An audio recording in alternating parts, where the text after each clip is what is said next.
The biggest issue I find in this space is that too many retailers actually don't get the hygiene factors right. So the basic things around on-site search, merchandising, the checkout process, there are a number of hygiene factors that are causing people to abandon the site.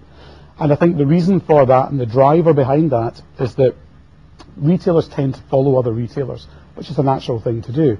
But in doing so, they end up making the same mistakes that other people before them have made, and they don't realize that. So there's a bit of a lack of benchmarking around in the space, so they follow bad examples. The one example for me, which is a very well-known brand, that for me as yet has been unable to really deliver the brand proposition and an engaging user experience online, is Paul Smith. Fantastic brand, fantastic guy, great designs. I love the clothes. I am a regular purchaser of Paul Smith clothing and footwear and accessories, but it's a really poor website, really poor user experience, and covering off some of the hygiene factors that I just spoke about, well, they kind of largely tick the box for all the things that you shouldn't be doing. So within the fashion space, you've got the likes of ASOS.com, traditionally a UK business. I don't know if you guys down here know what the acronym stands for. It stood for As Seen on Screen. So the proposition was that they would sell fashion that was being worn by celebrities. They are a very successful business, turning over, I think, well over £200 million now, recently valued at 600 million, and now they get, I think Australia, I believe, is actually their fourth best market, and they're going through the process of internationalizing at the moment, so creating a much more focused local market proposition for new territories. You've got the likes of Net-a-Porter, which is another high-end fashion and luxury retailer who were recently sold for £350 million. So those two guys, for me, both UK businesses, both doing international business online, would be great examples of pure play.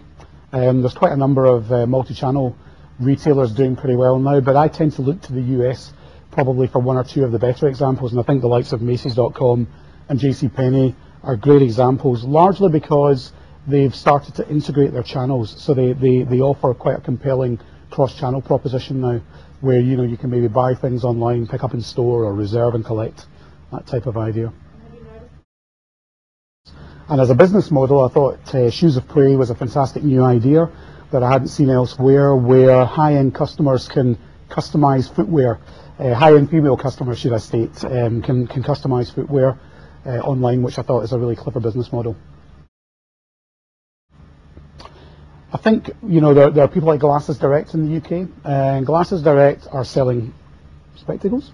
Not necessarily the easiest thing to be selling online, given that people can't hold and touch and feel them, and I think that's a pretty strong requirement, because clearly you want to be able to see what something looks like and what it feels like on in terms of a pair of spectacles. So what they've done is using webcam and augmented reality technology, they now enable the customer to actually try on different glasses and see what they look like on. And I think that's fantastic. So now people can make a much better informed decision about whether or not they're going to buy that pair of specs. This is a pure play business. They don't have the advantage of having, offline bricks and mortar. And they'd be a pretty good example of somebody that's using technology to really drive the user experience, and particularly within a product category that needs that. A couple of things. So there's a product from a company called Fits.me, as in fits me as a size. Fits.me is an Estonian business, and what they've done is they've created basically a dynamic mannequin, robotic mannequin. And what happens is, when you go onto a website that's got this mannequin as integrated as part of the user experience, you key in your own sizing characteristics. The mannequin then takes on your size, and when you try something on, be it small, medium, large, or extra large, you see, for example, where the shirt sleeves finish, you see where the product is tight, where it's loose, and for the first time, it actually bridges the gap between the offline shopping experience for buying fashion and clothing and the online experience. And you can actually, for the first time, really start to get a feeling of what something might feel like on. And that's proving to not only increase conversion, but it's also reducing returns, because people are, again, able to make better informed decisions. Another example would be, there's a product or a software from a company called 10 CMS. That's the number 10 and then CMS. It's a content management solution that gives an e-commerce team complete control over rich content. So flash and video, without the requirement to have to engage an external agency or any internal technical resource.